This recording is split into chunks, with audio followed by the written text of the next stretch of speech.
Hello，各位同學仔，我哋等多幾分鐘就準時4點半開始啦。咁如果你哋有時間啦，早到嘅同學仔，咁我哋都可以試下咧做呢個 personality career test。咁我哋咧從而咧，如果大家未係好清楚知道自己係做啲乜嘢範疇嘅，睇下呢個 test 可唔可以幫到你。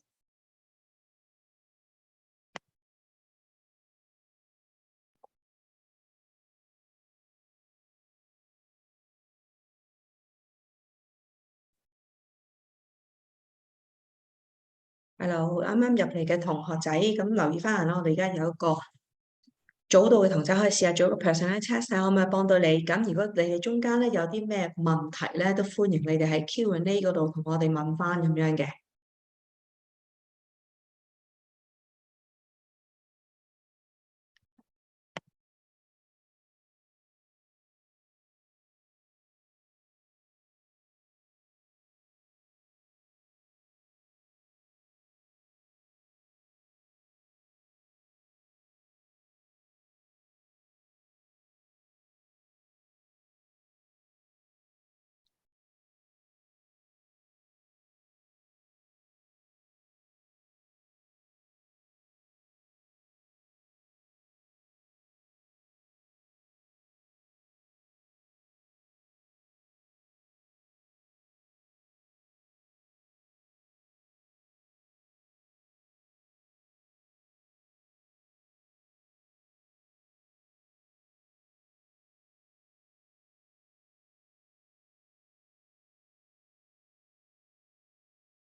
啱啱入嚟嘅朋友仔，我哋可以試下做呢個personality test，睇下可唔可以幫到你去揾工嗰方面啦。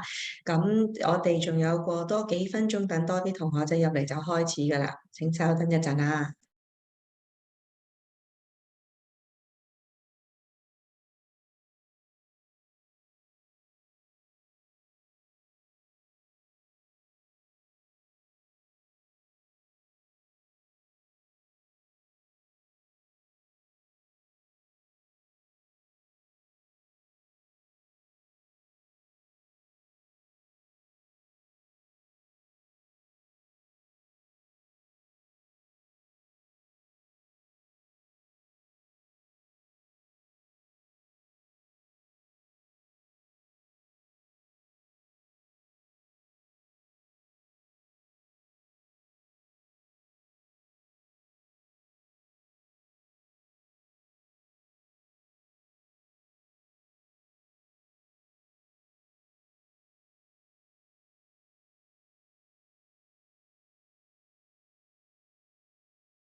Hello Chapman。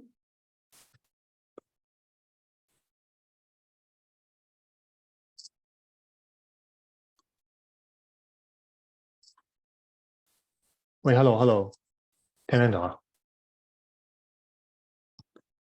？OK，Chapman 你好啊。Hello，thank you。我哋等多一陣，咁其他而家大概15個同仔 online，咁我哋應該 expect 今日大概有80人登記，咁可能我哋等多幾分鐘，我哋先至開始啦。Sure，thank you。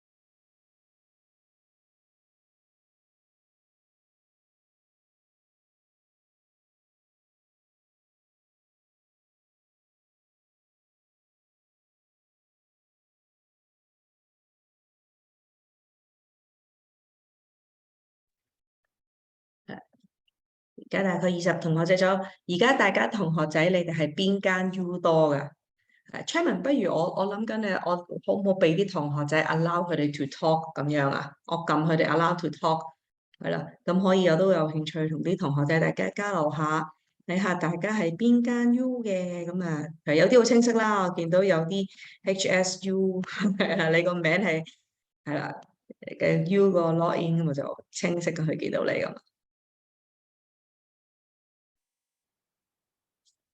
So for today's talk, I think we may be conducted in English. So for this slide here, we have a slide on personality career test. It's just something to help you better understand yourself in case you're still uncertain about which area you want to do. So currently, pressing the button to allow the participant to be able to talk so you can ask questions verbally if you want. Otherwise, put your questions in Q&A. We are happy to address it at the end of the session. So, Candy, be you, great.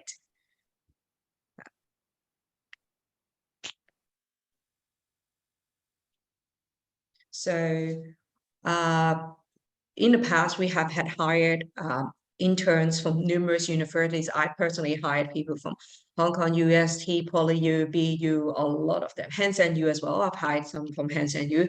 But this year, we are still screening the series at the moment, and we are starting interview next Monday for IEB and One Marketing side. So, let's see, Melissa is also here.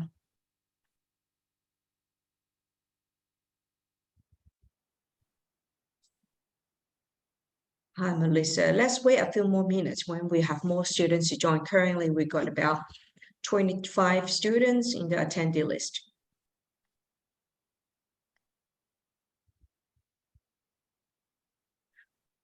So, how about other students?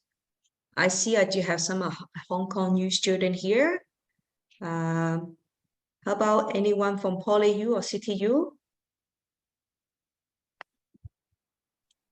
I am from CityU.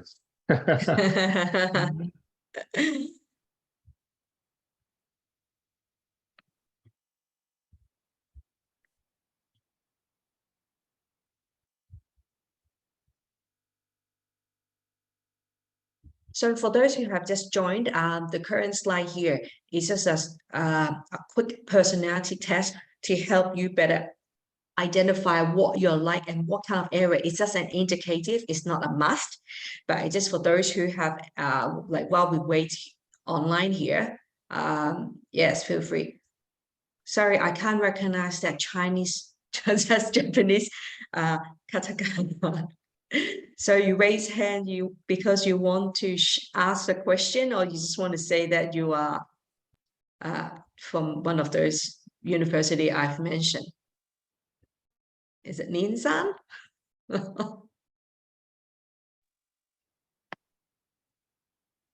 I've just said that you can talk, so let me know if you want to share. So all our 3 speakers are here at the moment, but I think we just have 27. The number is growing, so maybe we just wait 2 more minutes. So just a quick ask. So are all of you preparing for exams at the moment? When are you guys finishing exam?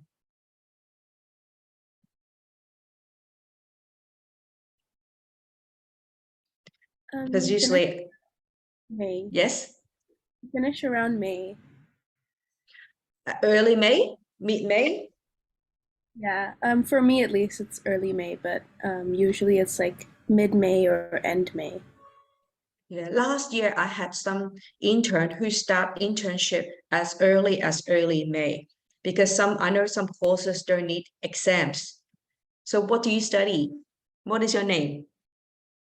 I'm Kushi. Nice to meet you. I'm studying interdisciplinary studies at HKU. Yeah, I'm also doing a marketing minor and also an HR minor. Wonderful. It sounds so good to have all of you here. So since we do have a tight rundown, so if not like before we run too late, I think we'll start at 35 sharp and then we'll moving. Today's event will be recorded. So you will be sharing with, you can share with your classmate or you watch the video again if you feel like you have missed anything. So today's program we'll be talking about it's an online career talk on digital marketing. We wish to give you some insight what is it like working in a world of digital. Sometimes when we say digital marketing, but it is more than just marketing. So we'll be glad to have our speaker today with Fai to share a bit more about on commerce side as well. And most importantly, we have this IAB Hong Kong Apprentice Program. It's our 5th year organizing it. We will tell you more about the details of what is it like. So without further ado, I would like to invite our first speaker is our Executive Committee of IAB Hong Kong, who is also the Head of Business Product Marketing Greater China of Meta. Please welcome Melissa. Thank you very much, Alvina. Hi, everyone. Welcome to our online seminar. We are grateful to have you and more joining. The more excitement we have to share with you what is digital marketing, a lot of career tips, a lot of forward-looking expectations or opportunities to share with you. We are very excited and very grateful to have this opportunity. So myself, as Alvina mentioned, I day job work at Meta. And I am also working as contributing as an executive committee for IAB Hong Kong. Hence, would love to share with you more about the organization IAB Hong Kong. So IAB stands for Interactive Advertising Bureau Hong Kong. If I highlight or signposts going through the vision, mission, and values, we are a nonprofit association.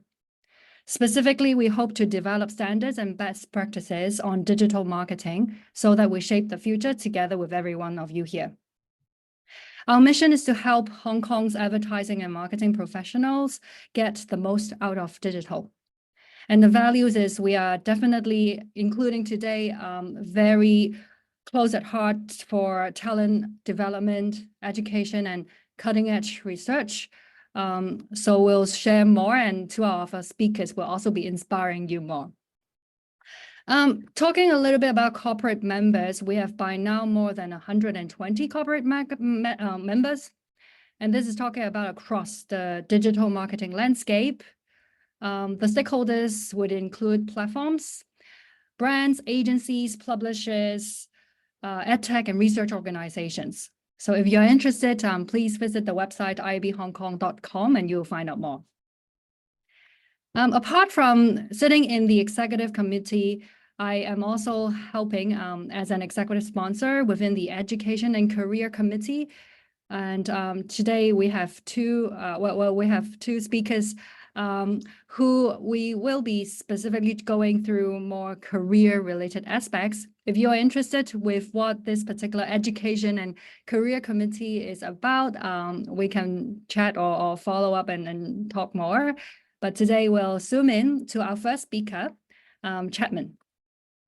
Chapman Ho, he has 10 years of experience in e-commerce and marketing industry.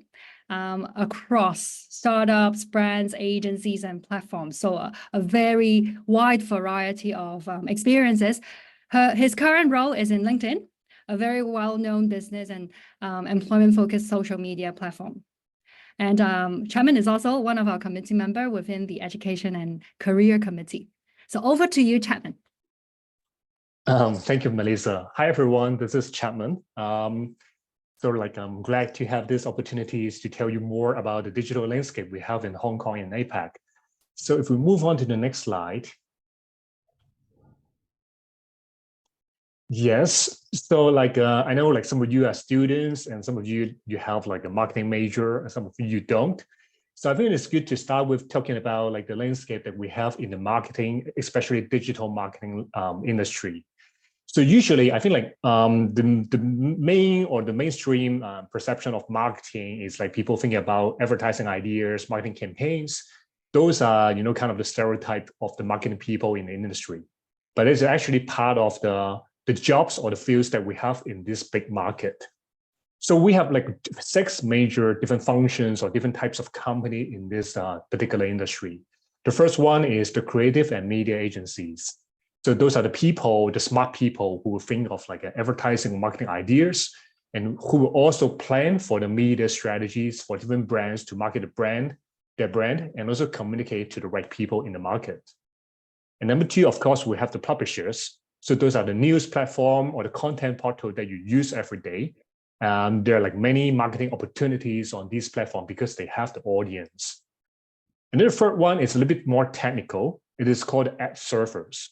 So for ad servers, we have 2 major types of ad servers. The number one is supply side platform, and on the opposite, that is the demand side platforms. So basically, these are the platforms to help the advertisers to match their target audience, or the publishers or the vendors to find to contribute their inventory, the advertising inventory, in order for the advertisers to advertise their brands, the brands. So we'll talk about it later. And then the fourth one is the social media platforms like Meta, Facebook, IG, and also LinkedIn, and also like TikTok, and some of the platforms that you may know. So I think you guys are all familiar with these. And then the fifth one is the search engines. So some of the big logos like Google, Bing, Yahoo, they're the OGs in these particular markets. So many advertisers advertise their brand through these search engines. And then last but not least, we have the measurements. So these are the people who help the brands to measure their marketing effectiveness and efficiencies through their marketing campaigns. So I know these are like a more high-level introductions. So I think it's also good to show you the actual names of the logos so that you can understand more about the future opportunities for yourself.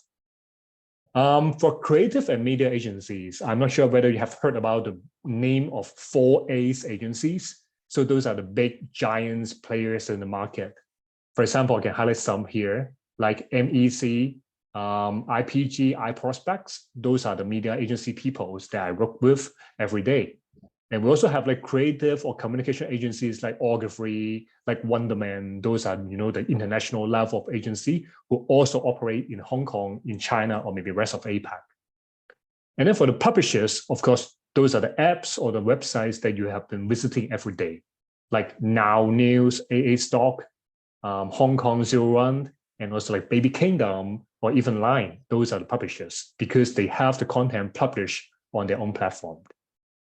And then for ad server, I think number one is Google. So they have their own product called DoubleClick, which is also like an ad server for both demand side and supply side.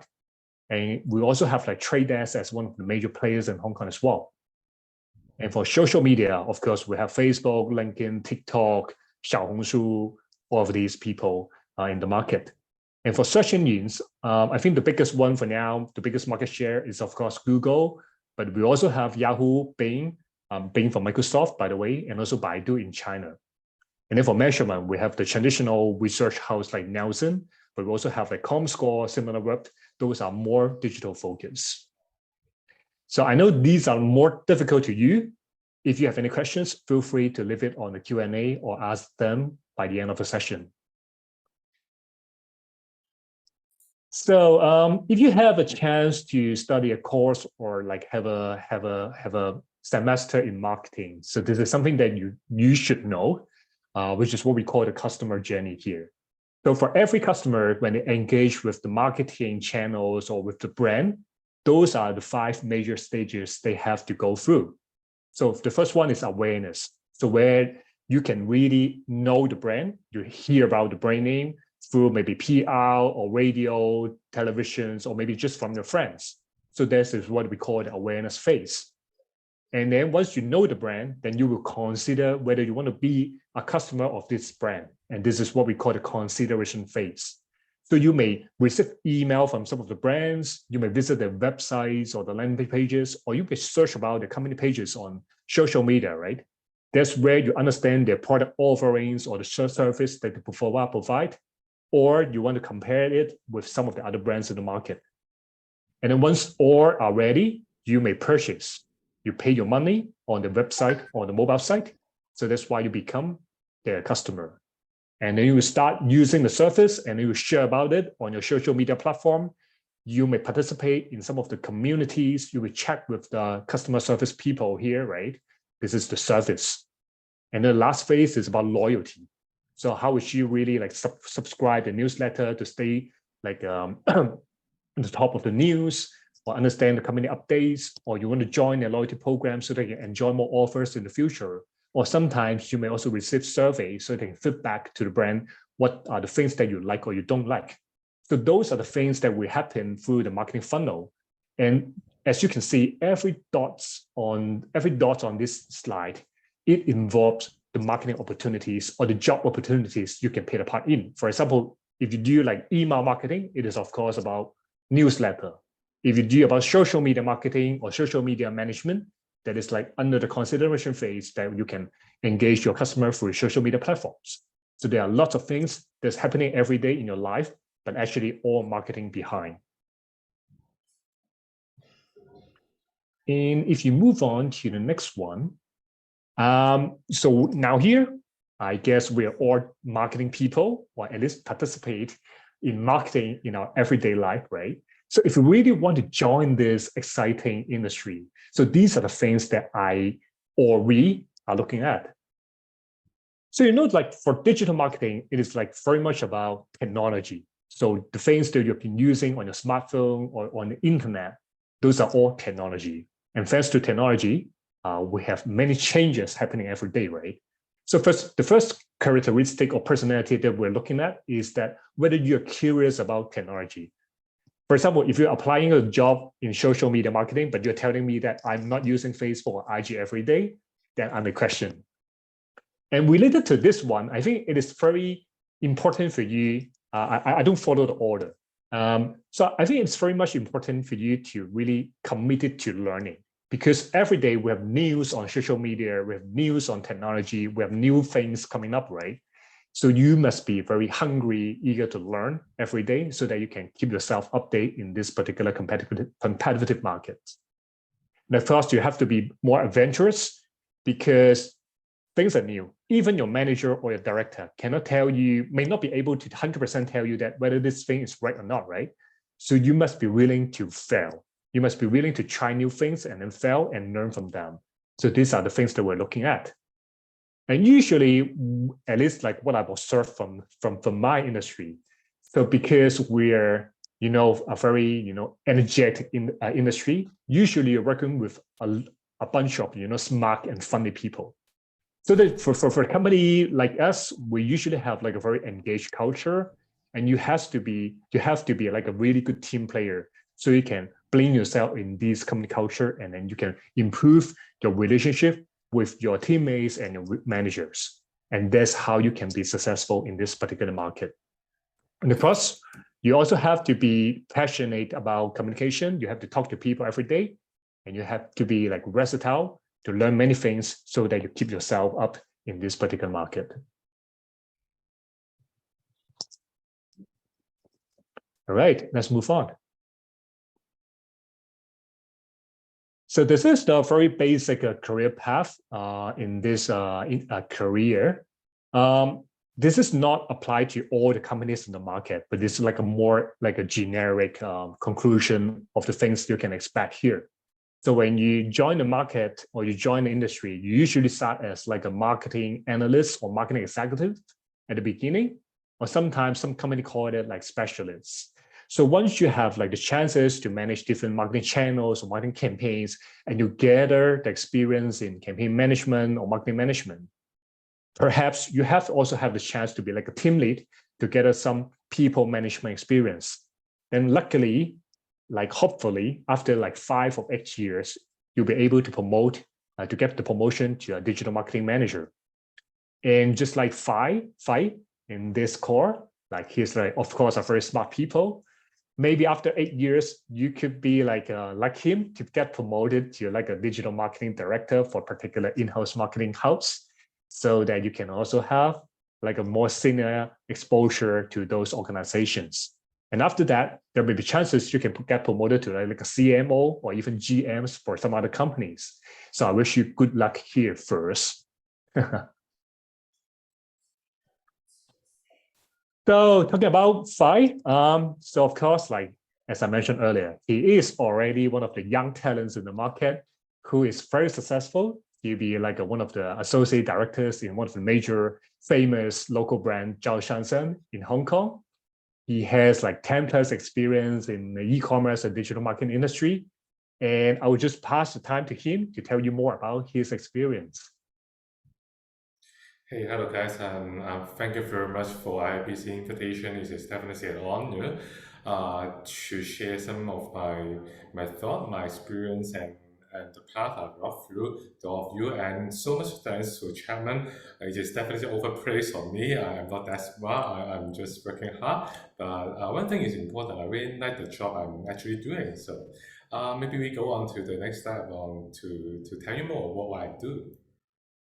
Okay, basically, I only do two things. First of all, I bring the omnichannel experience to our customer, corporate-wise, and for the second one, I drive the online business for Zhao Shansen globally.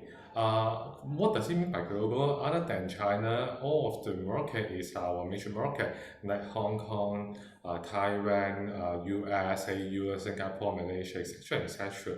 And we use all the means Chapman just mentioned.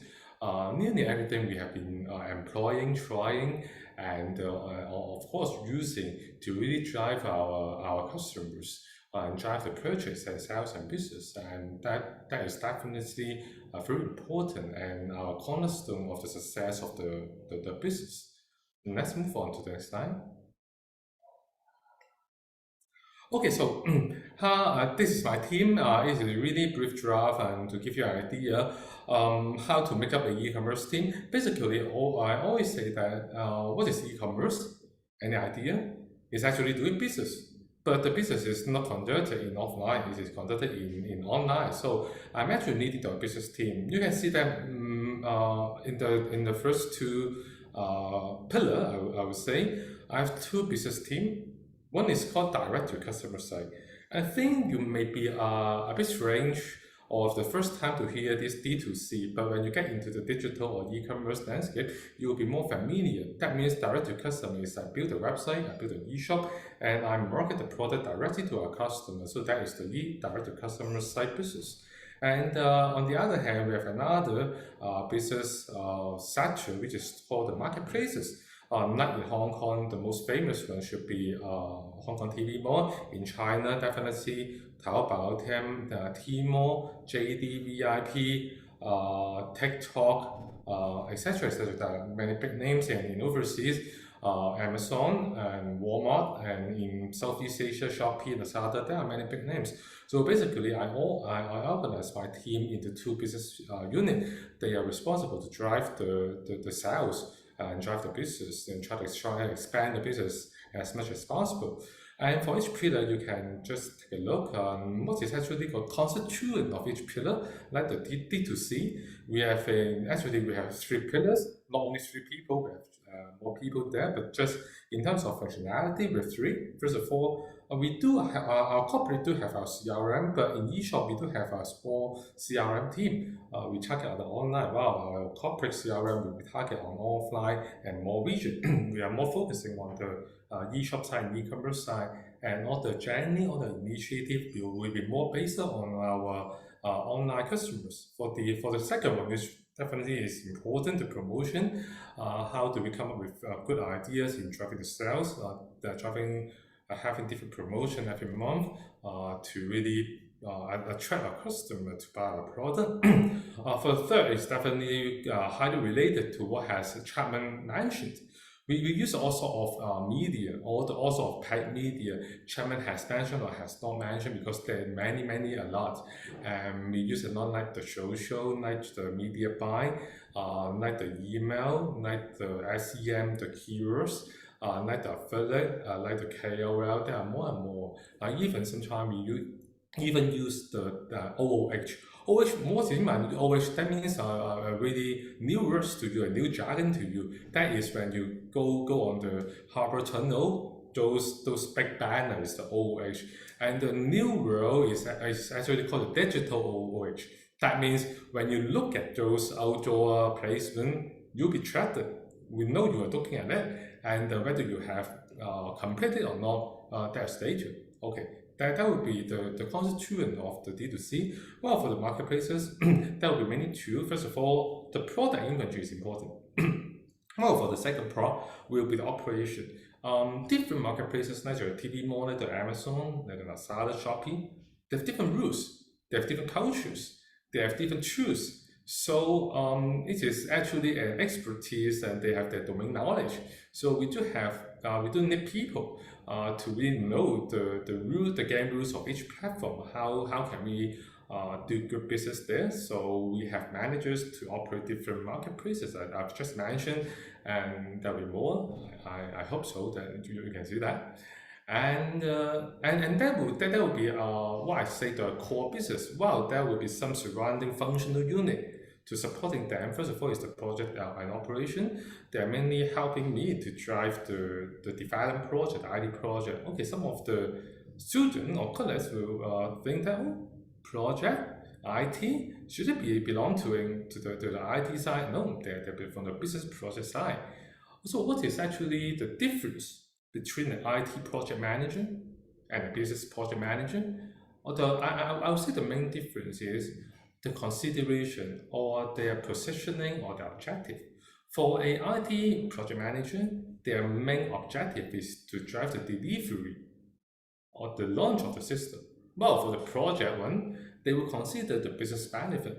We have a lot of initiatives we can do. There's a lot. I have more than 100 initiatives, but every time we really need to cherry pick which one we should do. And from the user perspective, what are we expecting? Because at the IT side, they won't know. We need people who know the business and know some of the technicals to really come up more solid on what we want. Okay, so that's my team to handle it. At the same time, they're handling our operation, because we find out that the project and operation are highly correlated.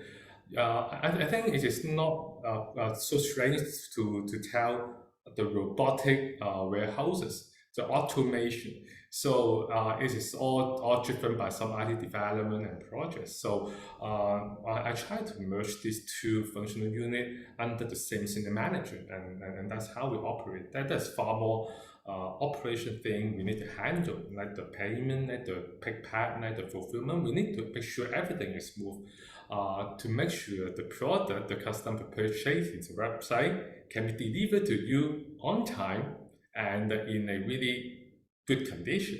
So there's a lot to offer to do. So don't blame the courier who broke your parcel. That may not be his fault, and it's really hard. So, and the other will be the product and inventory. In Joe system, we've got a lot of SKU, and you can imagine this is actually the company I've worked for, which has the most SKU. It has more than 2,000 and 3,000 styles only on the eShop. There are more at the branch.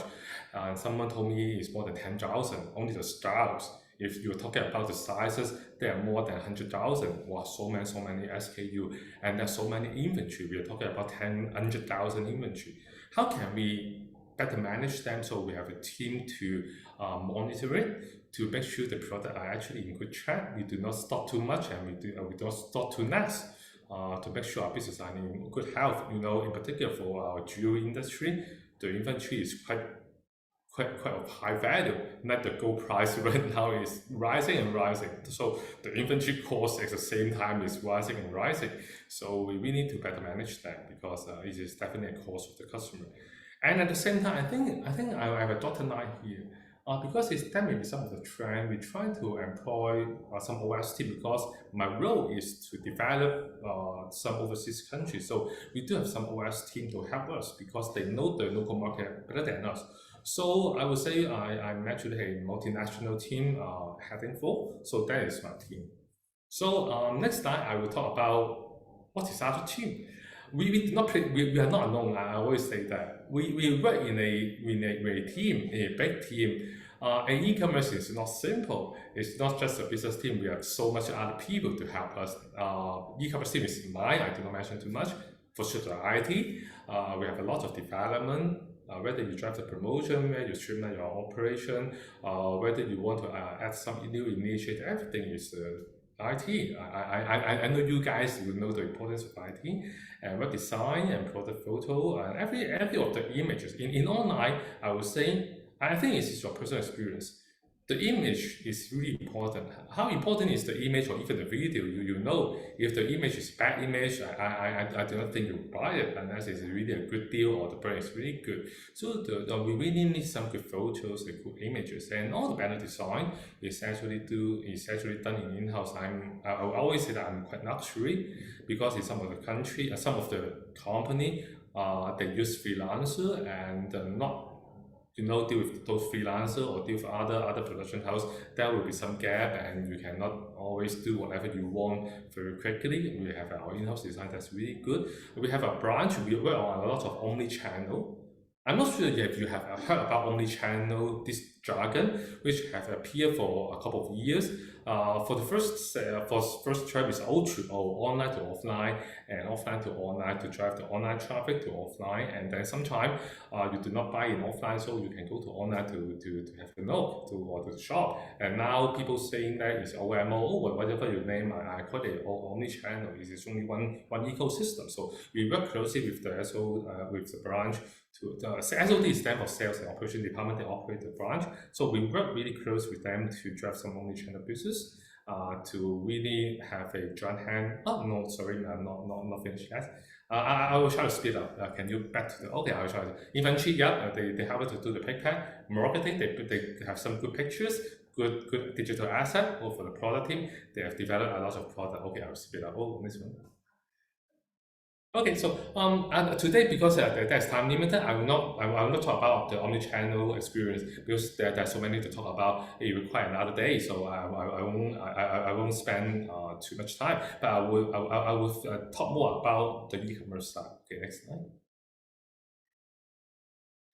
Okay, so for my role, as I originally mentioned, other than China, every of the market is actually my target market. I can do business everywhere. I can do in Hong Kong, US, Canada, Mexico, every continent I can do business. It seems to be luxury, right? It's quite good. You have a gigantic global market. You're not confined that, but no, it is our headache. The headache is resources are always limited. How can you approach the gigantic market? You go US or you go Hong Kong, you go to Singapore or you go to Philippines. You need to make a lot of decisions. If you do a wrong decision, there will be a lot of race there. So I always bear in mind one of the really famous quotes from not mine, but a lot of people's hero, Steve Jobs. He was mentioned in one of the conference, the D8. You can check it in YouTube. He has once mentioned Apple is a company, Apple, the biggest company. They even tell them they do not have the most resources in the world. The way why they succeeded is the choosing which horses to ride carefully. So I think that is really one of the really important quotes. I hope every of you can take away. You can forget everything what fight do. It's okay, but I think this is quite critical, not only at this stage, but in your career now. Okay, next slide. Okay, so how can we approach the problem with such a gigantic market? We have actually a three-step approaches. How can we do? First of all, we do a market cherry pick. We think which market is good. For sure, Josephson is a good brand. There are many Chinese know ours. So first of all, we will look at the Chinese population in different markets. And I'll give 3 seconds for you to think of a question. Do you know how much people in the overseas? How many Chinese people? How large is population is the overseas Chinese? 3, 2, 1. Okay, it's more than 40 million, and it is actually keep on growing. So you see the market is really large. And I do see a trend. This number will be keep on going. So we see a really big market out there. Second, because we're selling some really high price item from at least 1,000 to 10,000 or 100,000. So we really need to make sure they have the spending power. So we look at the data to make sure they have a good, not only the GDP, but GDP per capita. That means each of the people will wealthy enough to purchase the money. In China, maybe the GDP is high, but when you spread out every of the people, they may not have really a lot of money, that may not be good. And there's another two things we need to take on is the tax and duty. Different region with the duty issue, like the Chinese and America. I think you guys have watched the TV. There's so many things about tax and duty. Why the two presidents are discussed about the tax and duty, because it's so important in terms of commerce. For sure, there's some local compliance. I do not mention too much. And first of all, one of our critical thing is we go on the D2 site first. Because we have a D2 site, we have only the website there. When we decide we want to go to the market, the effort we do is actually simple. We just use the channel Chapman has just mentioned. We use different Google tools, the Meta, and all the channel. We just click it on and make sure we know our audience. Definitely the Chinese is our seating, and then we extend more, maybe the geographer, etc. So it's really easy to go on the market. And the most important thing, I think it is some of the e-commerce important thing. When you do what is the difference between a D2C and marketplace? D2C, you have the full control, including the data. That is your customer. So we know the data, we know where the customer come from, and then we can design the next step, which is the step 3. We will try to focus more resources and do more localization in those countries with a good performance. Like we have more localization, we open up the marketplaces. Like we have opened up the US Amazon, we've opened up the Singapore Lazada and Shopee and Lazada MY. There are more and more coming. Why we make the decision? We do not do it by our field, because usually my field is not quite good. I trust data. So the data tell me, okay, this market has a chance. Where is the data coming from? From all the Morgan McKinsey report. No, we never find Morgan McKinsey or Bain, but we trust our D2C data. So that's how we do the decision to approach the problem. Okay, so next slide. Oh, that will be the last slide to let you know where are we. So there are 4 color. Basically, you can only look at the 2 color. The orange one, there's only one, which is America. America is the largest market. It is even larger than Hong Kong. Well, for the second one is the green one. The green one, the Australia is the green one. The Malaysia, the Singapore, the Canada, they are the growth market. We see a really decent growth there. So you can see some of the numbers. So when you look at the numbers, they share some commonalities. Usually they have a good size of Chinese population. Second, you can see that their GDP per capita is quite high. I give you a reference. In Hong Kong, it's around 50-something thousand US dollars. In Singapore, it's 60,000. So you see all of the, unless other than the Malaysia, all of them have a really good GDP per capita. For Malaysia, there's another different consideration because they love growth. So we see a market there. And from our D2C side, quite a lot of Malaysians purchased our D2C side. That's why we also opened up Lazada. There will be more footstep forward.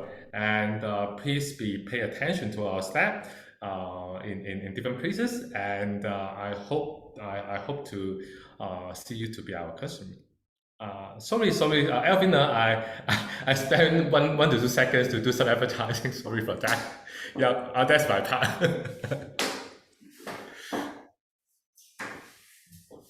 Thank you, Fai. To just wrap up on his session, thank you so much for your sharing, so that our audience today can know a day of life in a Hong Kong e-commerce team and bring practicality to our workshop.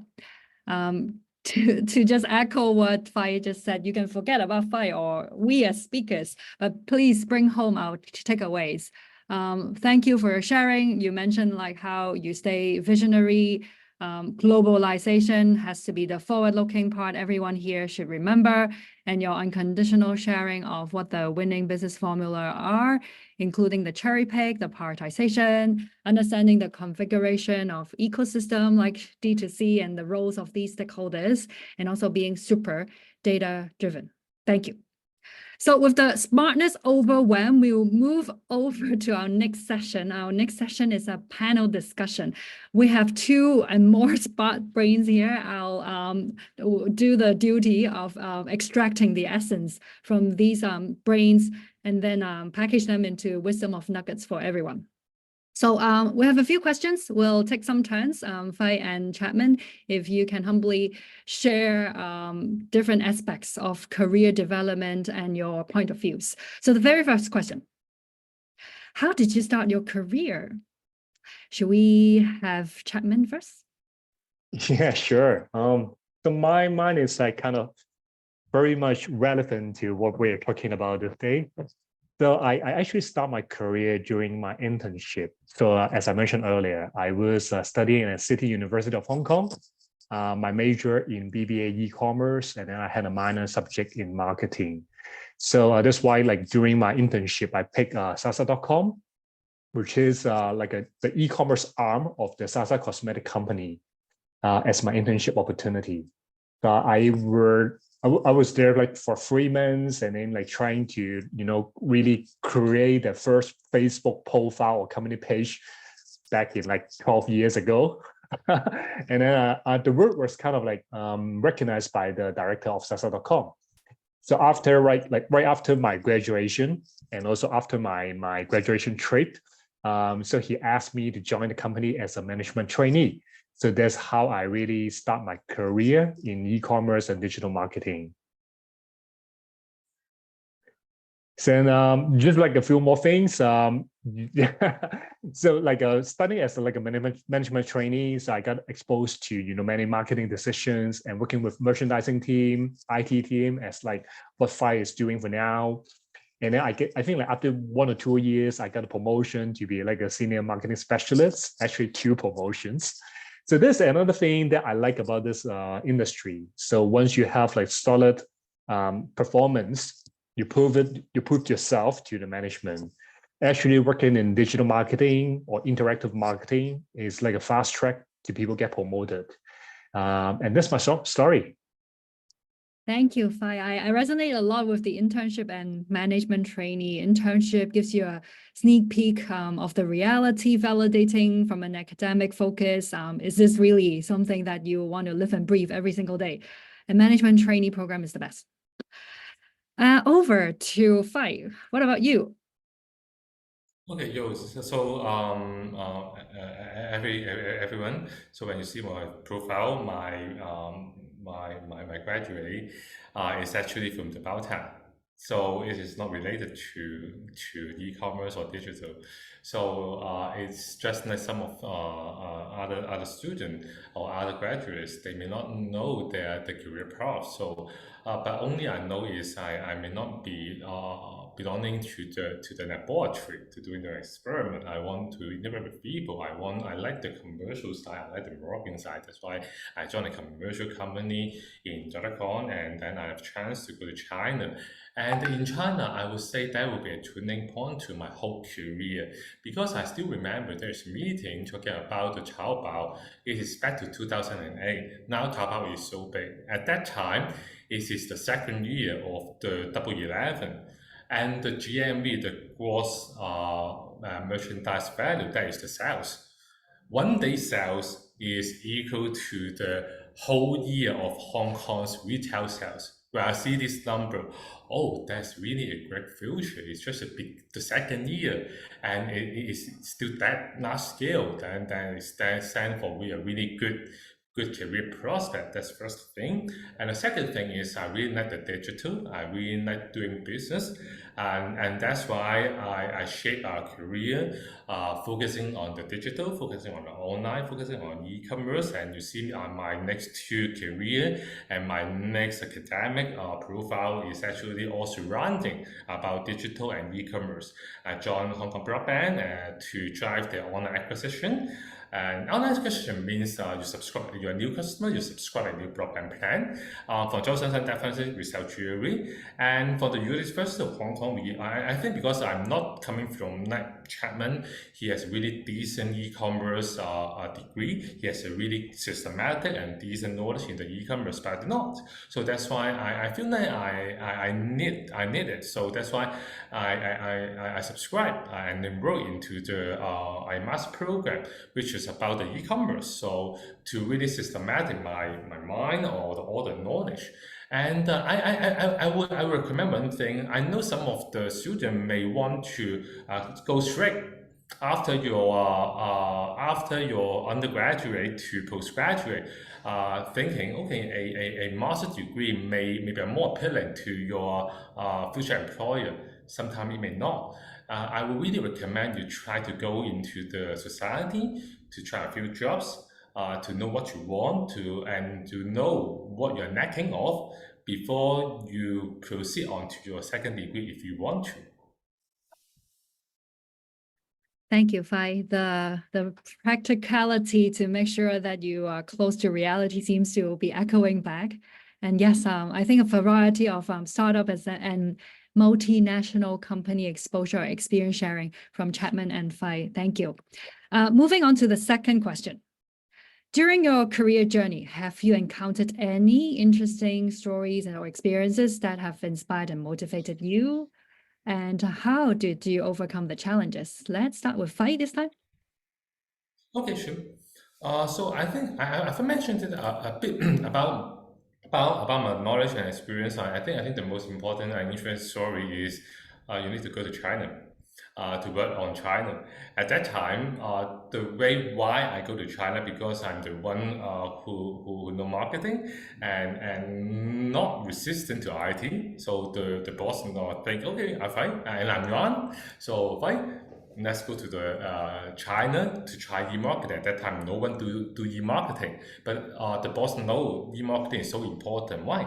Because in China, the geographical area is so large. You cannot do all the offline advertising. It will consume a lot of money without drawing any significant benefit. So doing online is a more sensible way. So that's why he want to build up a e-marketing team. But in that company, it do not have much expertise. That's why I go there, and this is not a really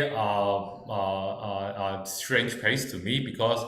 I do have a family in China, but in terms of career, it's really new to me. So in the first few months, I've tried to do a lot of study, a lot of meetup, to meet a lot of company, vendor, colleagues, friends, to know more what is actually the behavior, what they use, and in terms of commercial, in terms of business, in terms of advertising, what actually they are using. So after 3 months of study, I begin to know. And the second is I'm really willing to try and I have courage to fail.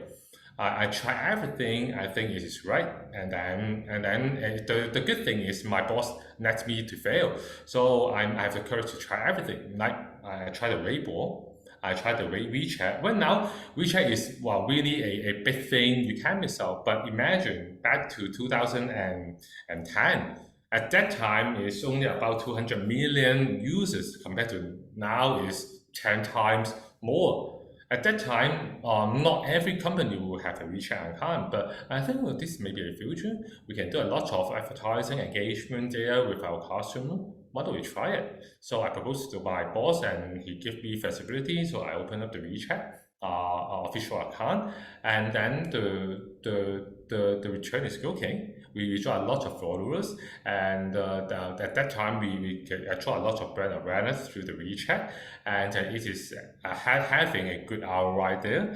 So I think this is quite an interesting story to me, to work in a really strange geographical location, how you can survive in there, how can you drive things there, is something really valuable and interesting in my life.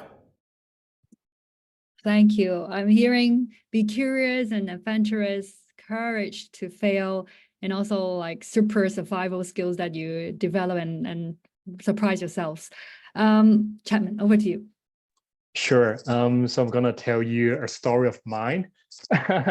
So imagine the 27 years old version of Chapman, which is like long ago.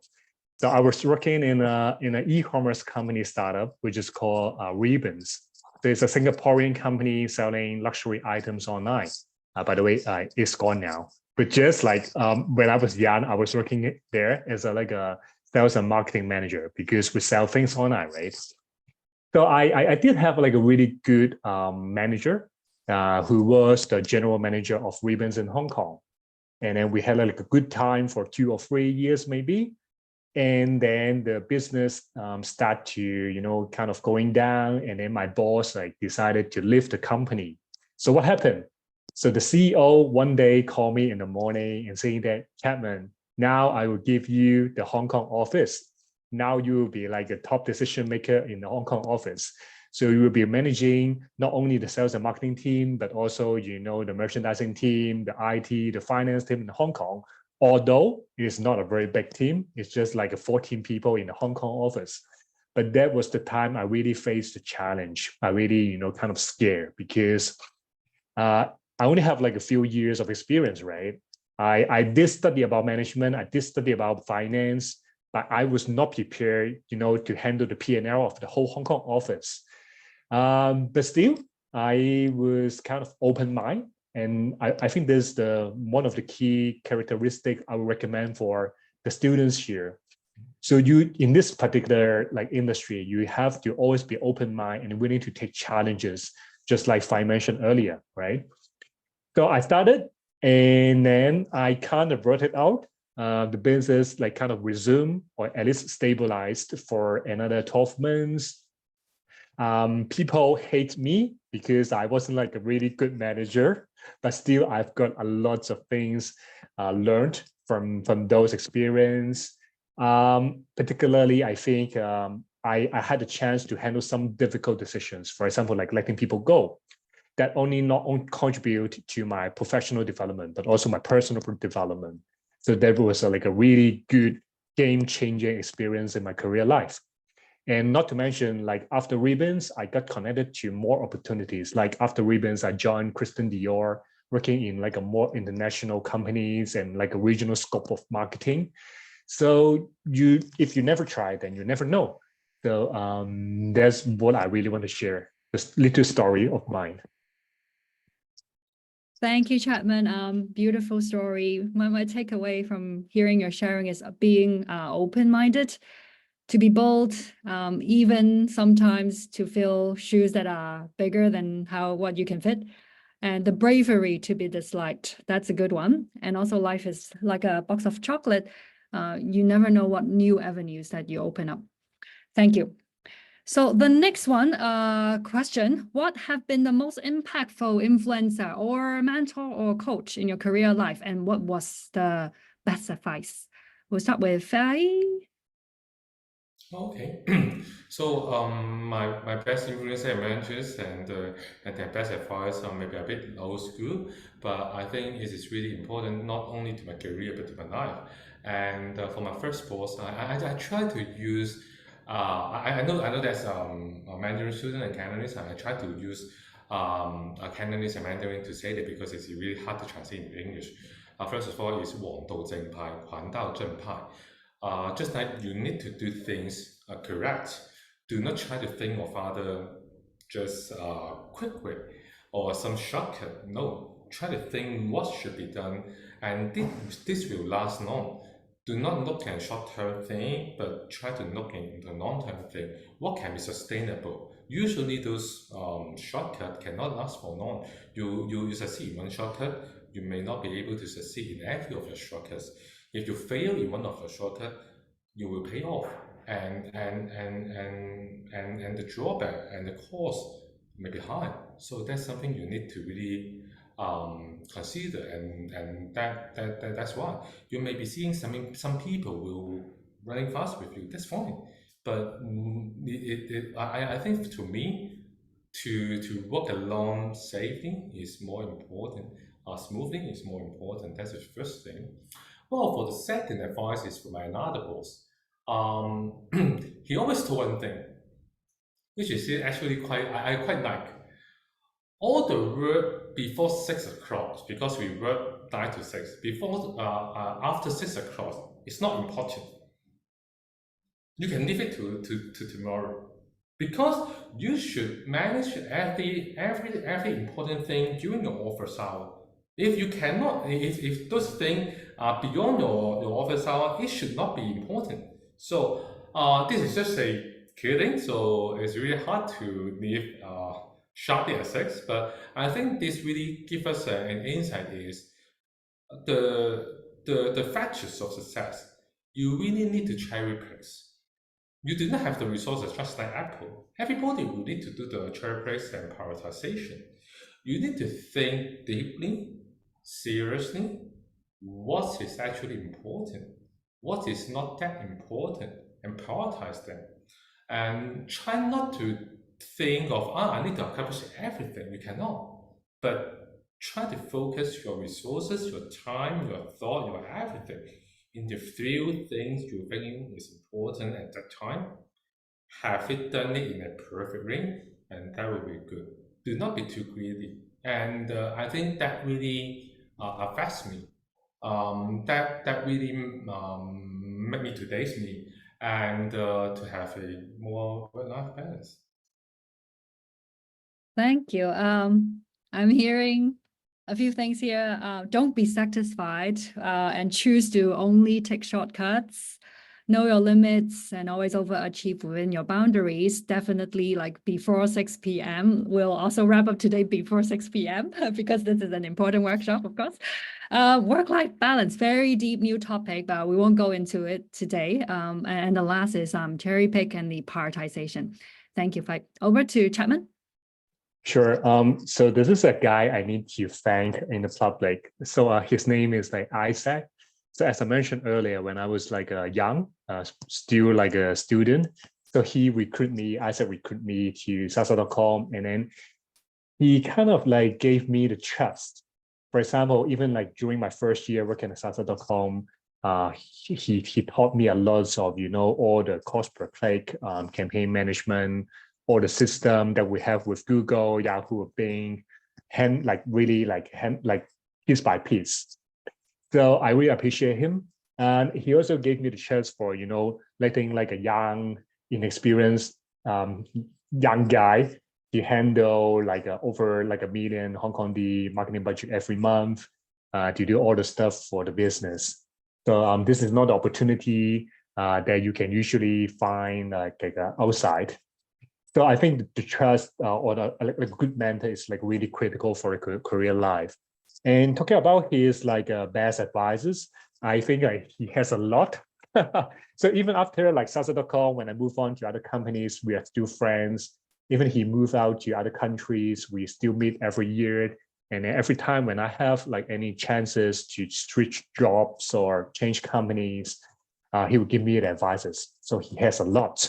But I think like one thing that you can look from a mentor is his or her vision.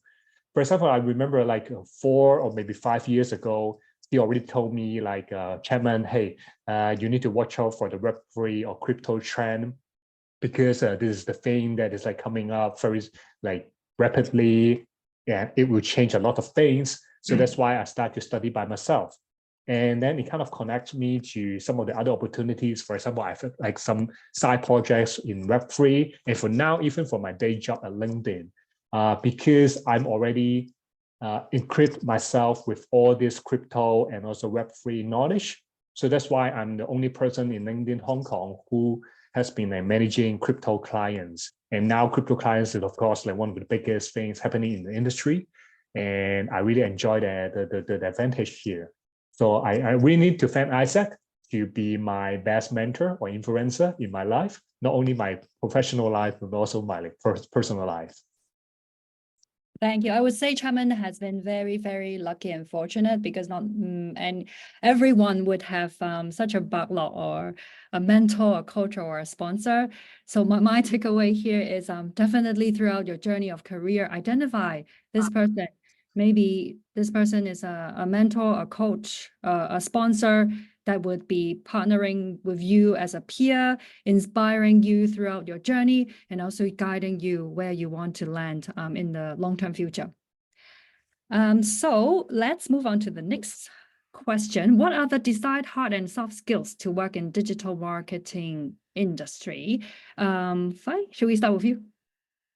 Okay, so I think this question has two parts. First of all, it's hard.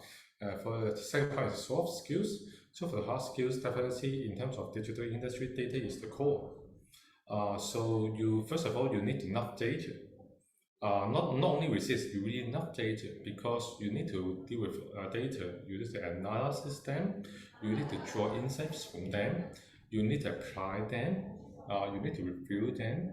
So everything is surrounded by data. Every of the touch point is actually based on data. The touch point will be changed, but the data is actually the core. I would say it is perpetual, though the data type will be different, but data is really important. So in terms of hard skill, make sure you really know data and have the capability to deal with data. That's really important. In terms of soft skills, and I just make a joke with Chapman, with Malaysia, with Vina last night about a movie. I'm not sure if students should have watched that movie, The Cold War. In Chinese, it's called 寒战, 寒战. It is actually led by Liang Jiakui and Aaron Kwok. And there's a saying from Liang Jiafei saying one thing, which I think is one of the very good advice I really want to deliver today to all of you. That is soft skills. When you go into a organization, he said, every organization, every position has its rules. Whether the rules is at the night or at the dark, they are the rules. First of all, when you go into it, learn it first. A lot of people will fail at that part. The reason why they fail is they feel like they're clever. They ignore those rules. In Chinese, we call it 烂气，或者是以为自己太聪明了，他不需要理会了。This is wrong. So that's the first thing. The second is you try to find the head of the string, and you know the boundary of those rules, and you try to play within the boundary. That's the really important skills I really want to deliver to you. So in the first stage, when you go into a company, how can you learn all the rules? First of all, a really important rules: be humble and be prepared to sacrifice, not to calculate too much, because everything will pay off. I'm not sure if you have heard of what Steve Jobs once said. You need to prepare or generate a lot of jobs. Someday, not from now, the dots will create or connected. I think this is really saying many people have said, but I really want to say once again, I think it is so important, soft skills that I really want you to take away, because it is not only important for you to enter one job, to get one job, but it is really important for your whole career. Thanks, Fai. Everyone, nugget here, data is your best friend. And also learn the game rules, be humble, and to be prepared to give more than take. Chapman, over to you. Sure. So free for me. So that's the power of free. The first one is about the hard skill. So I just want to echo Fai, which is like very much accurate. Because for nowadays, what really differentiates digital marketing to traditional marketing or other industry is really data. So what I would recommend is the analytical skill. So how do you really understand the data? How do you draw insights from the raw data? And how do you present it to your partners or your boss, your colleagues? The analytical skills like play a really critical part of your day-to-day jobs. For every campaigns or every media that you plan for your brand, you can analyze it, you can track it, you can improve it or optimize it for the next round. And this is how we drive the business growth. So I think number one is analytical skill. And number 2 and 3, those are the soft skills. I would say number 2 is problem solving. I'm quite sure like many people in this core, the working people can resonate, because like we're just working as like a fireman. Every day is like firefighting, like burning here and there, right? We run here and run there to save people and solve problems. We have problems from internal teammates, other departments, or we have problems from our clients, from our partners, from our agencies. So problem solving skills is not something that you can really learn from the book. Just like I mentioned earlier, you have to know the rules. You need to know the relationship between people. You need to know how are the things happening. So those are the things that I cannot tell in just like 1 or 2 minutes. but I would strongly recommend you learn from others. And the third one is communication. And I would particularly say storytelling, because no matter you're working in like a media agency that you have a media plan that you need to present the rationale behind, or if you're working in a creative house that you have like a really brilliant advertising idea campaign to tell your client, you need to do it in the public, in the room. You need to sell it to the people that can really make the decision, right? And usually we frame it as a story. So because the story is more easy to perceive, right? And easy is more interesting to listen, right? Rather than just data or just like facts. So storytelling skills is something that you can learn. There are lots of courses online. There's some paid talks online that is like always freely available. You can learn about how to tell a good story. So 3 things for me: analytical skill, problem solving skill, and storytelling skills. That's all for me. Thanks, Chapman. The next topic, we're running out of time, but it's very interesting and helpful to share with the group here. Fai, I'll zoom in to let you share. Any tips to prepare an established career in Hong Kong and beyond Hong Kong? Okay, first of all, not to limit yourself. I only like this. Maybe like, okay, I'm in Hong Kong. I will stay in Hong Kong to find job. So I only look at the Hong Kong market thing. No, try to be in a high level, in a global level, and then in macro level. Try to learn things beyond Hong Kong, because now everything are actually quite globalization. So you really need to learn something from a macro view, like in digital. Don't only focus on the local thing. Look at China, Xiaohongshu, TikTok, they're going really big, the Tmall. In overseas, you look at the Amazon. In Hong Kong, Lindan. In China, in US, Reddit. Know what is Reddit. Know what is X. Know what is other big player in Southeast Asia. Grab is far bigger than Uber. So what is Grab? Do you know? So try to get a touch of it. Do not limit. I only learned this. I only does it. Do not set boundary to yourself. Be open mind and be macro. That would be the suggestion from me. Be curiosity. Be always. Thank you. There are still that the IAB has listed down here. Definitely, we will share the deck, but thanks, Fai. The next topic, any recommendation of apps to watch out so that we keep this globalization in mind, keep our eyes wide open? Sure. Just a quick one. I think like most of the people, the young people here are familiar with all the social media apps, right? Of course, LinkedIn is one of them. But I think like what I would recommend is that you need to understand the differences between the westernized social media platforms and the more Chinese focused like social media platforms or other apps we have. Like for the westernized players, we have, of course, LinkedIn, Facebook, IG, right? But you cannot ignore like TikTok, which is like one of the fast growing video platform that we have recently.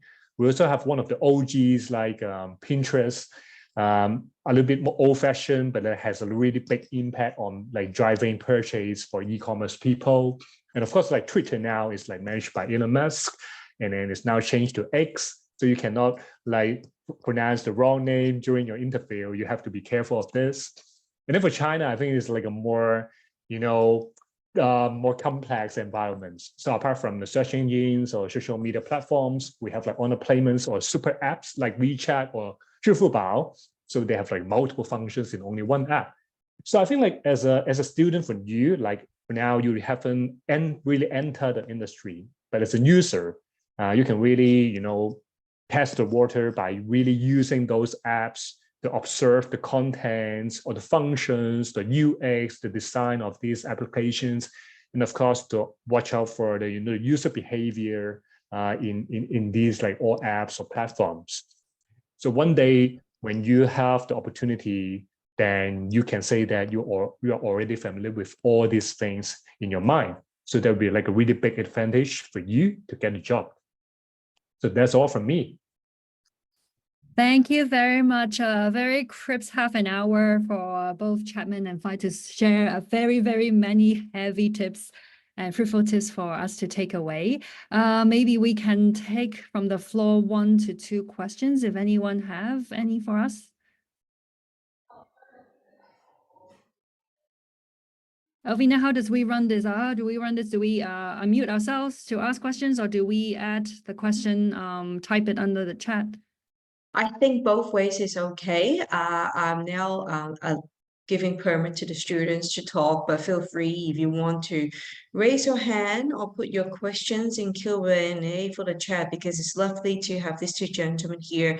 What they are saying are basically summary or the highlights of the actually 10 plus years. Actually, I think it's not 10, I think it's really 10 plus.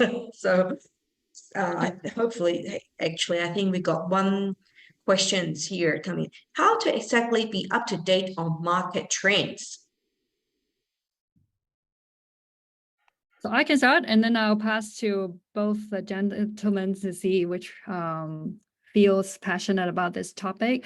There are many possible topics under the entire breadth of digital marketing. I would say choose the items that you really want to know, hashtag it, always zoom for those keywords and follow through. For example, if I'm after automation, if I'm after artificial intelligence, then fix that to be the single topic that you look for, and then you will go very in-depth into the market trends.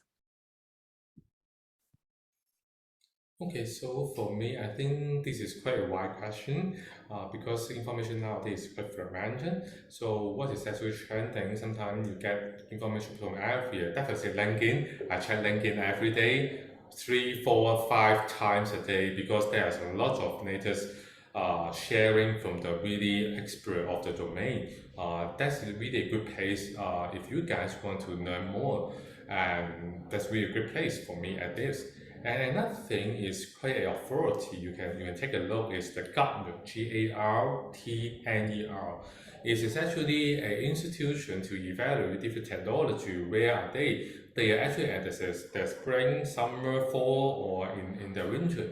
I think you will get a touch of or in different in technology, in marketing, in different side, and that will be the two. I think is the major sources. For sure, you need to be sensitive in terms of digital, because sometimes the insight may be coming from your daily life. All right, 3 recommendations from me again. Number 1, of course, LinkedIn. LinkedIn, you can follow the companies that you are interested in to understand like how they do marketing, because not only the content or the news you can read from that, you can also observe what are the things that they have been promoting on social media platforms. And number 2, I think like we do have some recommendations. For example, for myself, I've been reading, eMarketer, for a global trend. So they have like great insights and data every day. And number 2, for local, of course, we have the marketing magazine. I'm not sure whether you can get it from the school, but you can visit their website so you can understand like, what are the things happening in the local market particularly. And the third one I would strongly recommend is to find a mentor. So, it's like nothing you can get better than like a first person experience, like working in the market, right? So through this apprentice program or through our network in IAB, I think you can easily find a mentor here. So don't be shy, like connect to people and ask for catch-ups, ask for coaching. That'll be very much helpful to you. Sure. There are 2 more questions, but I'll combine them both. Basically, we spoke a lot about data as our best friend and be strong with analytics.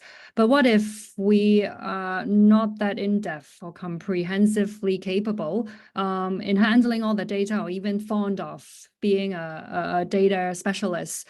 So does it mean that we're not fit for digital marketing, or are there other soft skills that I should also train myself to become equipped with another strength? So Chapman, Fai, any sharing? I can go first. So like this, like what I've experienced. I can honestly tell you that like my mathematics during my high school, I think I got a D or at a C. Obviously, I wasn't like a very like number person in the past. I mean, it's totally okay, to be honest. I think like, as I mentioned earlier, there are like many different functions in the digital marketing industry. If you're not good or you're not comfortable with the numbers, you can consider to go for, like a more creative side. So for example, we have designers, creative directors, right? We also have writers who also like write all the ad copies for our marketing campaigns, or even just a tagline you can see on the television or OOH banner. So many other things you can explore in the marketing industry. Even you're not even like good at writing or designing things. We have like EPR, like PR, but like more a digital format. You can like work with influencer in different social media platforms. You engage them and give them briefs, and then let them promote the brands. So many other things, many other possibilities you can have in local market. Don't worry about that. Thanks. What about Fai? I think whether you are suitable to a certain industry, in particular in digital marketing, it's not whether you are processing those skills at the moment, but whether you want to do it or not. To follow your heart. If you like it, like me, I'm not. My math is also not quite good. And from my university, I'm from biotechnology, so you know, I know not too much about digital. All of the digital knowledge is actually acquired through my work, but the most important thing is I like digital. That's why I'm quite sensitive. This is not something really rocket science. If you like it, if you love it, you can acquire it. So the first thing, whether you're suitable or not suitable or not, is not whether you're confident with it. It's whether you love it. If you love it, and then you will get it anywhere. You will find ways. I think this is something you need to ask yourself. I would say not everyone will be suitable for digital. If you're really resistant to data, I really do not like data, then very honest speaking, if to me, then you need to consider other career path, very honest speaking. For the other question is, other than the data analytics, what other skills? I would say the most important thing is your common sense. Because data analytical is some really hard facts. It helps you to do what? It helps you to tell the story. How you actually interpret data. Different people will have a different interpretation. I look at the metrics A, some people will focus more on the metrics B, the other will focus on A, B, C, D, E, F, G. There's no one formula to account for everything. It really depends on your common sense, how you look at the data, how you utilize the data. Whether you use the data good or bad is sometimes, okay, there will be some hard skills, but from my experience, it's more your common sense. If you process a good common sense, then you will know what data you're looking at. I try to get an example. Some of my colleagues like to prepare a really long report, 10-page of report, many table. And I ask one question, so what will be our next step? It's hard to draw. To me, I only look at few metrics, which can help me to draw data. Why I only look at few? Because I want the actions.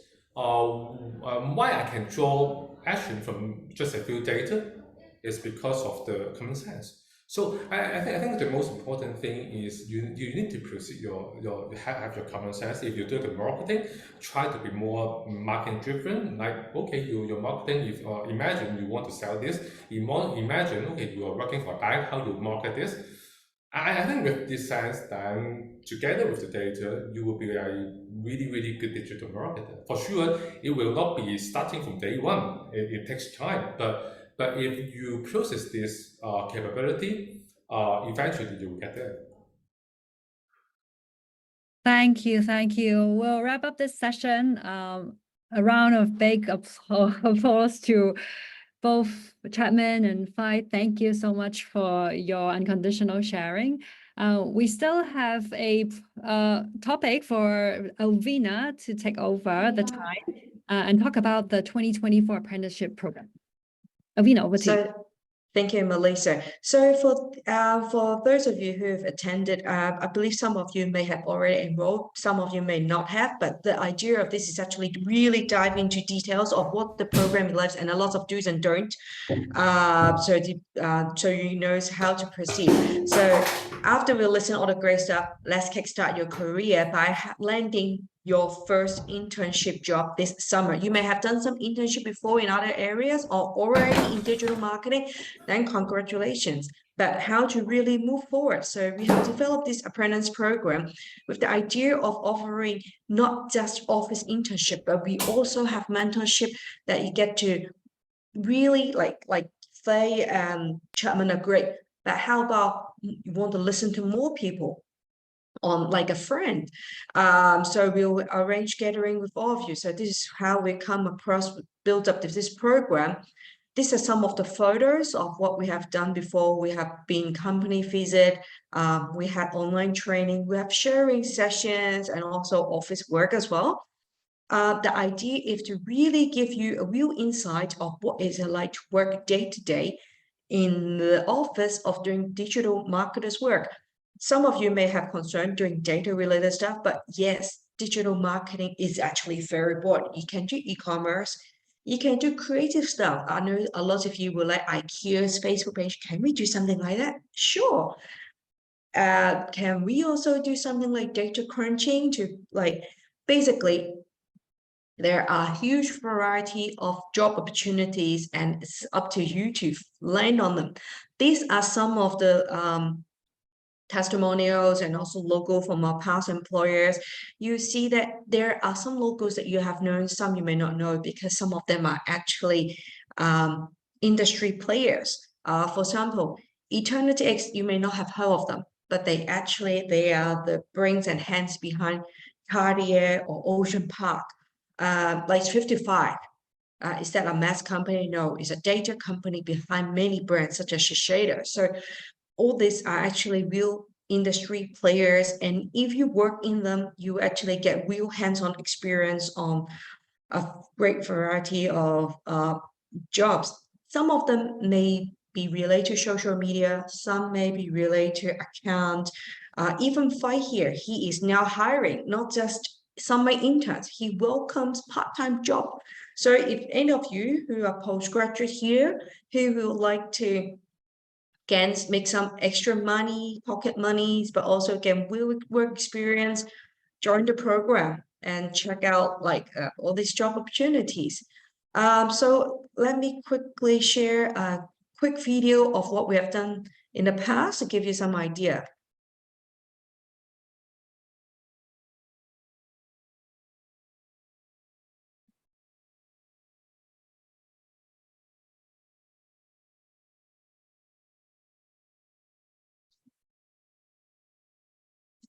Roxanne.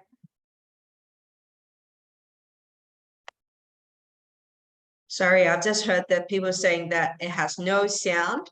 So I will actually let to share again. So sorry about the technical issue here. Let me share the screen again, make sure it has sound.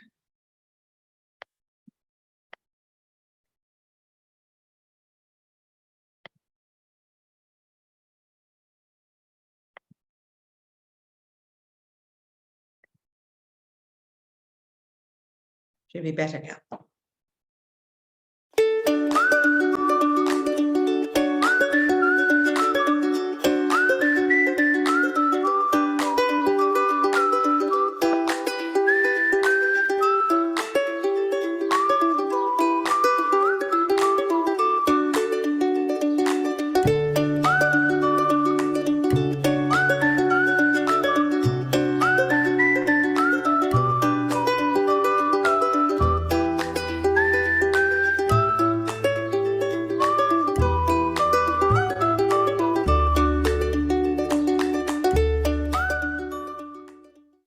So our program design is designed to provide you a 360 experience that you will get to, maybe I'll move to here, that you get to have company visits to really get to know the company. When you go company visit, not just, well, great, you get photos, very Instagrammable photos, but you get to know the daily operation of what they do there. And after the company visit, we'll actually invite our different committees to give you an insight of what they do. So you'll meet up with not just our education career committee, we'll also have committee during EdTech and programmatic, commerce, content marketing, and measurement. So this, what do measurement do? Like, is it a lot of data crunching? You get to find out when you meet them in person. And during the time, you get to visit big names like LinkedIn, Meta, SCMP, Google, and Yahoo. They'll definitely look good on your CV and your LinkedIn. If you're not yet open one, please open one, as LinkedIn is we always make it as a first stop because it is the leading executive social media platform for all of us. Like for me, LinkedIn is more interesting than Facebook. You get to see what everyone is doing. So you get polish up a lot of your soft skills, a lot of insight. What is it like to work? You can hear comments. But how about a hard skill? Some may have said, I don't know much about data. How do I start?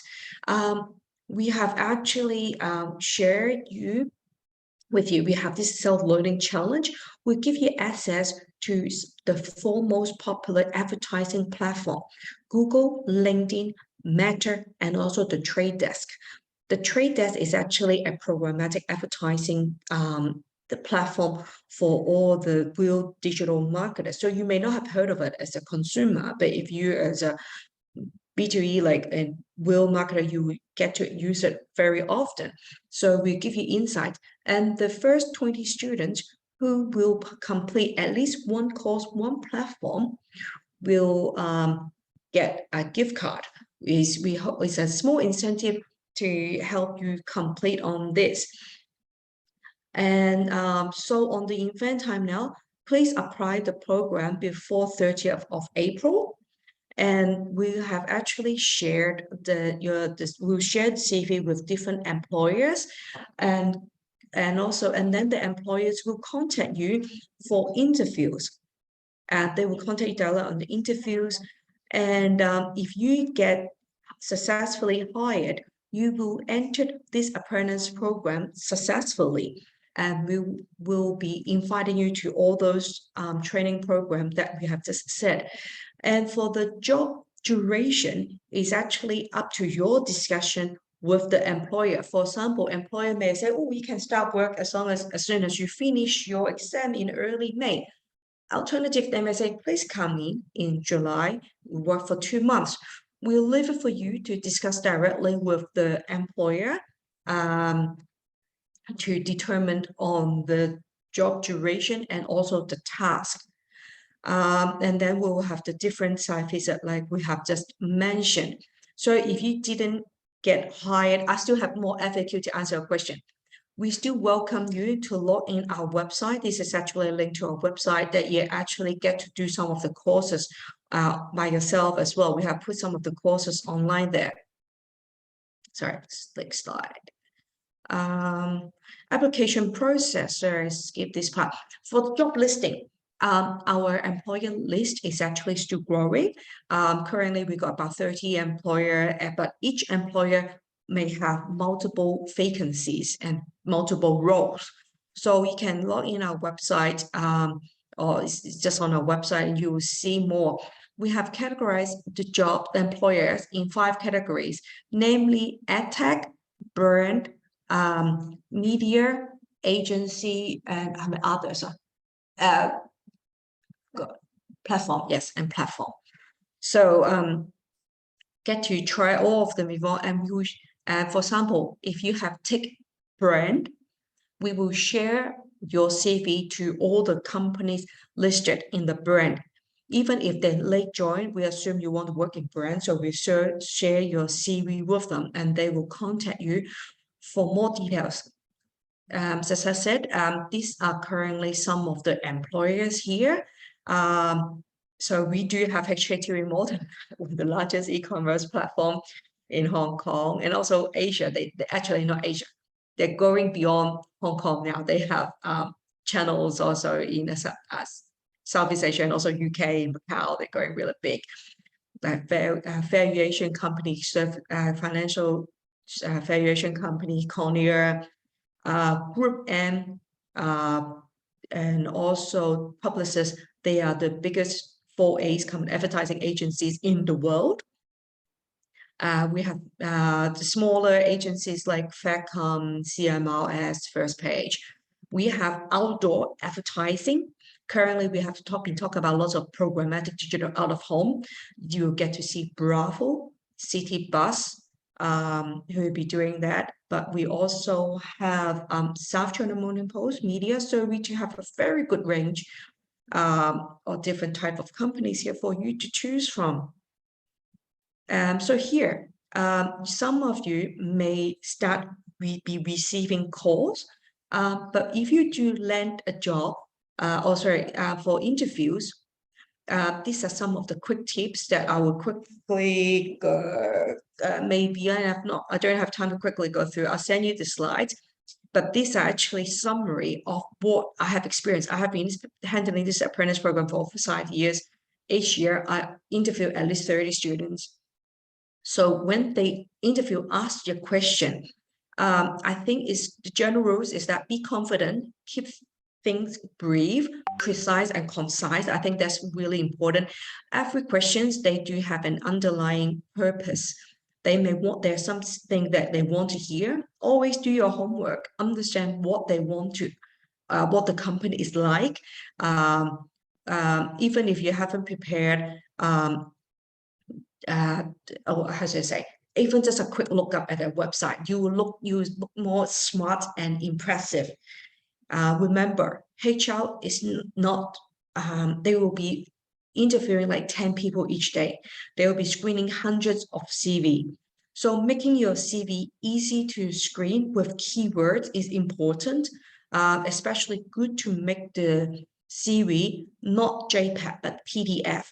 So it's screenable by software. So that will be helpful.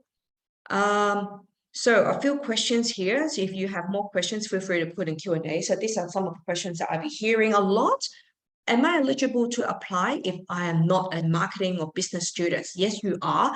As we've said, digital marketing is a very broad. We do need a lot of IT or arts people. Other than Phi, our ex-co Janet from Google, head of agency, she's from biology as well.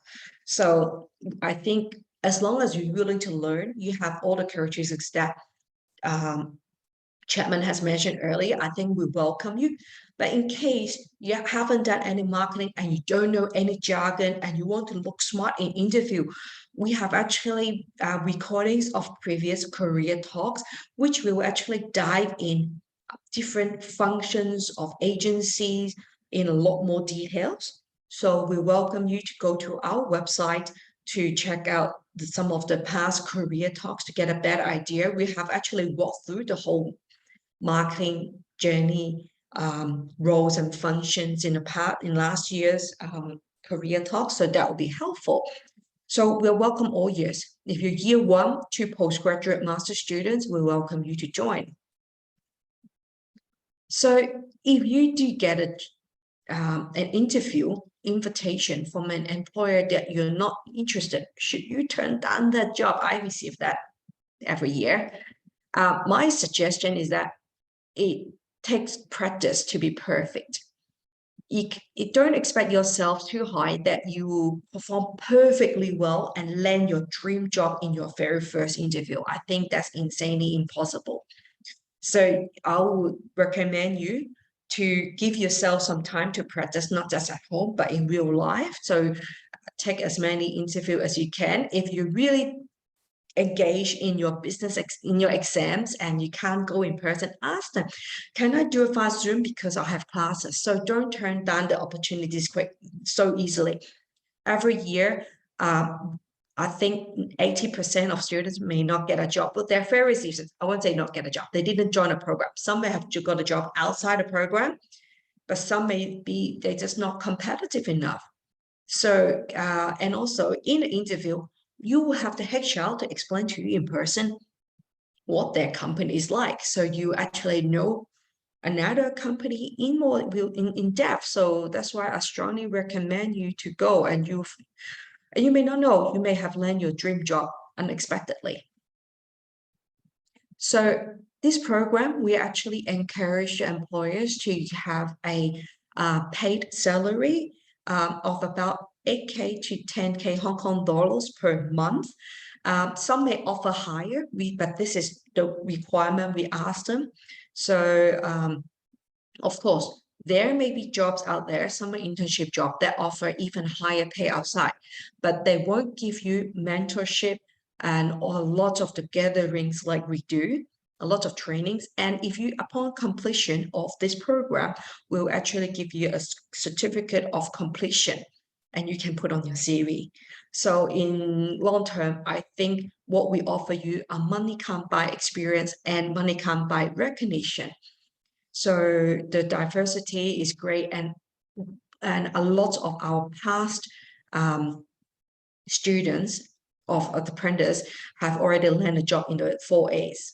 So you have a lot of Si Heng Si Jie, past alumni that you can refer to help you. So even if jobs in this program may not be the highest pay, but I think they will bring you the highest value. Okay, now this is the question that someone just asked me. What if you didn't get any calls? I have to say, the employers are some of them have just joined the program and start screening through the CVs. So please give them some time. We expect the employers to be giving calls in April and May. Some of them may take some time longer than usual, and they may just call you in May.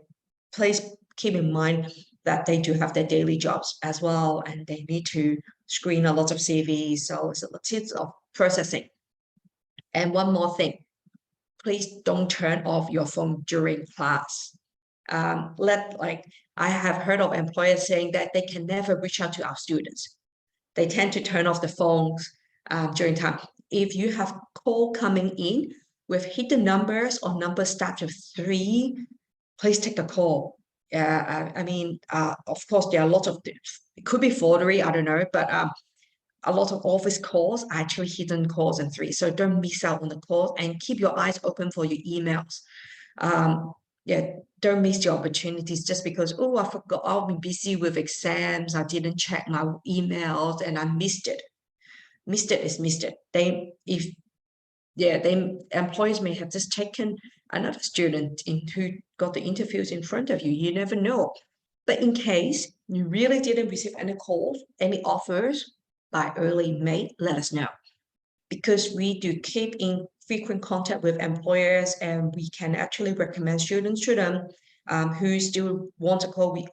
Our whole purpose, we're not making money IB. We just want to match as many students as possible. Likewise, if you went to interviews but didn't get any offers, sometimes each company, they need some time to process.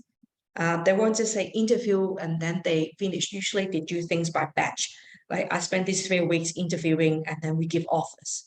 So you may need to give them some time. If you have finished your exam, you got nothing to do, still waiting, don't waste the time. Don't waste your summer. Log on to Self-Learning Corner. So once you finish the online course, put that course on your CV. Let us know if you have updated your CV, and that could help you land a job. So some of times it's the keyword that counts that help you stand in front of the hundreds of other students. So on the vice versa, what if you got multiple job offers? Yes, I get that a lot as well.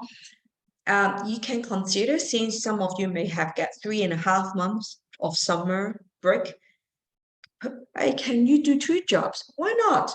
Maybe one company A have 2 months, the other have 1.5 months, or vice versa.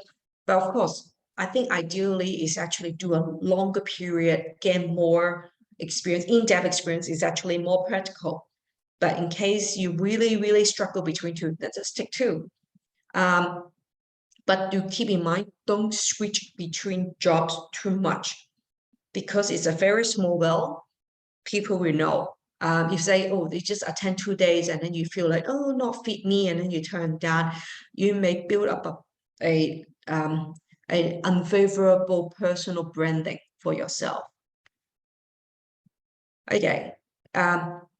That self-learning challenge sounds interesting, but I'm quite busy. I want to have some time off during the office internship. Do I have to finish it? Well, the whole thing is optional, but we are just here to give you some incentive to help you finish it. Gift card from Spotify for Do More Learning, or Sarah gift card so you can get a nice jacket. small incentive. What you learn yes, it helps improve your value. It could help you learn a job. You can do everything better. So it's optional. You don't have to finish it. We just set it to help you do better. We have set the 5 company visit. Do you have to attend all 5 of them? So each company visit, we will link up with one IAB Hong Kong working committee, namely attack commerce, content marketing, education, career, and measurement. Sorry, over in 10 minutes, quickly finish in 2 minutes here. So each time you meet up different type of people. So hopefully we want you to attend all, but if not, at least attend 4 out of the 5 to make sure you finish the minimum requirement. We have already notified the employers from day 1 on this date, so they should let you excuse. So this I won't go through all of them, but you get to meet a lot different type of a good variety of industry players from agency, brands, attack media. So the employers will pay you directly. We're not getting any commission out of this. But I just keep in mind, if there's students that perform really bad, like they don't go to work at all, bad performance, we reserve the right not to issue you the completion of certificates. Okay, what if you are non-Hong Kong students? So you may need to ask your department to grant you a letter to grant you the right to do internship. Then that's all you need. I think from my chat with all the universities, even if lecturers can help you do that. So just to give you the right, so you do have the right for internships. So this is a quick review of all the courses that we do recommend. So more information on the website just then. And this PowerPoint deck we will share to all of you afterwards. So here, sorry to overrun 10 minutes. I just wonder if any of you got any question for me. So I'm Alvina from the Secretariat office. If there are anything, you can always email us afterwards.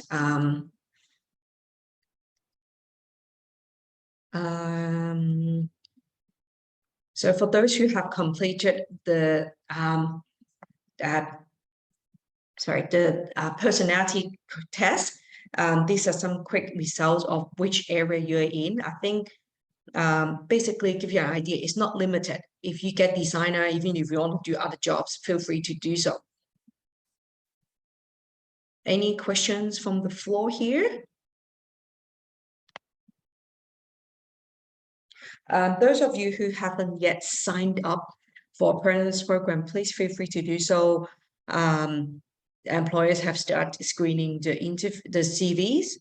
I do have a quick survey here for all the Gen Z. We are having an event in June, on 16th of June at Matter's office to talk about content marketing, especially for Gen Zs.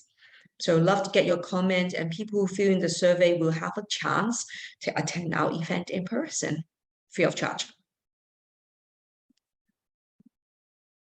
If there are no other questions, then perhaps I'll call this the end of today's webinar. No questions? If there anything, please feel free to email me or my team here. Our email is info@iabhongkong.com, and we'd love to hear more from you. So I guess that's not from our part for now. If you have any questions for our speakers today, we are happy to divert this to them as well. So these are our social media pages. Please feel free to follow them to stay tuned for industry insights and research reports. So I guess that's all for now. So thank you very much. So Melissa, I guess that's the end of today. So we'll be sharing the recording to students and others who haven't attended today as well. So thank you, Phi. Thank you, Chapman. Thank you, Melissa. Thank you very much for your time. So see you all. Thank you. Bye-bye. Thanks, everyone. Bye.